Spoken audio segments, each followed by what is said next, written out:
Facebook. It's Monet Hurst-Mendoza again with Zach Roland, our props master, and we're here with the Rose and with little Baba, who make their stage debuts in Apple Cove.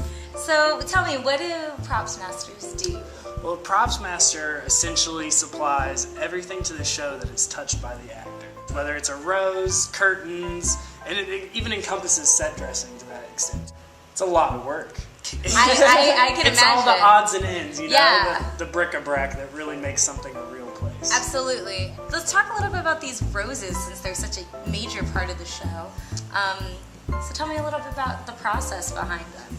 Well, first off, this is the rose that grows in her garden that she ends up potting and she falls in love with. You know, Lynn wrote this great play about Edie, and this is the first one that pops up, and the way it's described in the script is she goes, "Oh my God, look at all the colors, even the thorns are colorful." And so when we started doing research for it, it was really about finding these roses that I started looking at, like rainbow roses and like really odd, rare roses that cost a lot of money and like things that don't normally happen. So then we kind of like took a spin on it and started changing things around, and we really wanted them to look almost ferocious in a sense. That's why he has, you can't tell here, but he's got giant thorns. They're breaking through the walls, they're really infiltrating their life, so it really had to look kind of monstrous. So let's talk about Baba. Baba!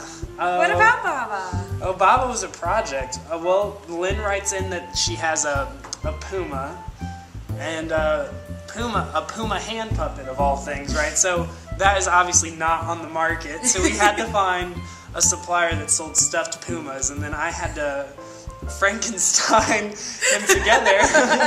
So it involved me taking Baba's head off and shortening his arms and losing his lower torso and making him much more accessible for a hand. For a hand. To have a hand hole, as she says.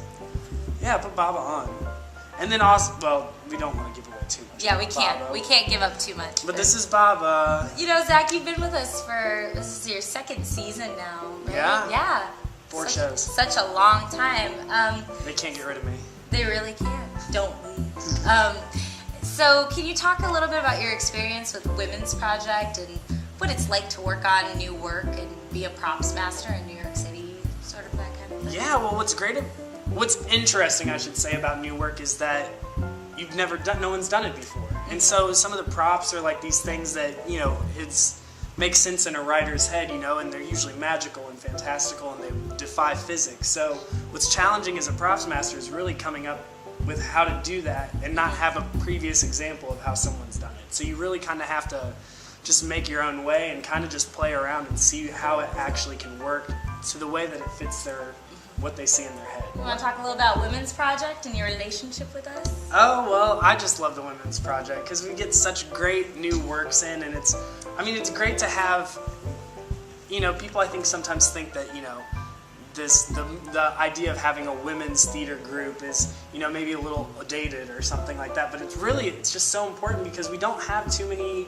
female playwrights and directors and get to do that kind of collaboration. Mm-hmm. It's really great it's just neat to have shows that really are about women and not in your like vagina monologue sense.